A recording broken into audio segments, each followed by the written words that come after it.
సోమవారం జరిగేటువంటి మహాకాళి జాతర గత సంవత్సరం కంటే గత సంవత్సరం తెలంగాణ రాష్ట్రం వచ్చినప్పటికీ టైం సరిపోలే. ఈ సంవత్సరం బ్రహ్మాండంగా చేయాలనేటువంటి ఉద్దేశంతో గోల్కొండ ప్రాంతంలో సికింద్రాబాద్ ఉజ్జయిని మహంకాళి జాతర మీరందరూ చూసారు. కొన్ని లక్షలాది మంది సమక్షంలో బ్రహ్మాండంగా జరిగింది.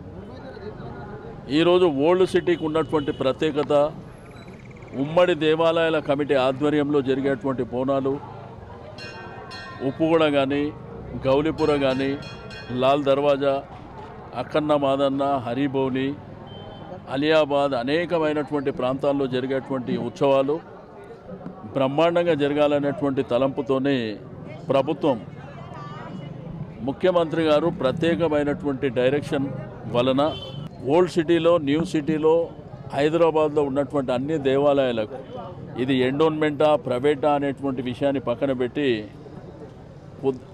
మీరు చేసే దాంట్లో మేము కూడా కొద్ది భాగస్వామ్యం అవుతామని ఆర్థిక సహాయం చెక్కుల రూపేణా మరి వారందరికీ ఇవ్వడం జరిగింది. నేను ప్రజలకు, భక్తులకు అందరికీ మనవి ఒకటే, బ్రహ్మాండంగా చేసుకోండి.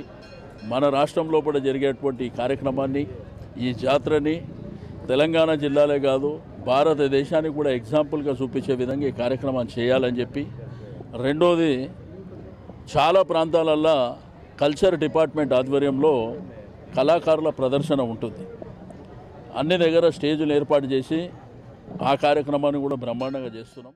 ఇది మీ ప్రభుత్వం, మీ ఓట్లతో, మీ దీవెనతో, మీరు పెట్టిన భిక్షతో ఈరోజు మేము అందరం కూడా పదవుల్లో ఉన్నాం తప్ప మాకు ఇవాళ కూడా ఆకాశంలోకి వెళ్ళాలి. మేము అందరం ఉన్నది కూడా మీకు సేవ చేస్తానికే.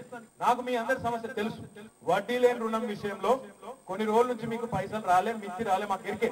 మీకు వడ్డీ లేని రుణాలు ఏవైతున్నాయో మీ అందరికి సభాముఖంగా మాటిస్తున్నా, తప్పకుండా తొందరలో మిత్తి మొత్తం కూడా బాకీ ఎంత అవుతున్నామో, ఆడపిల్లల బాకీ ఉంచుకునే వాళ్ళం కాదు, తప్పకుండా ఇస్తాం.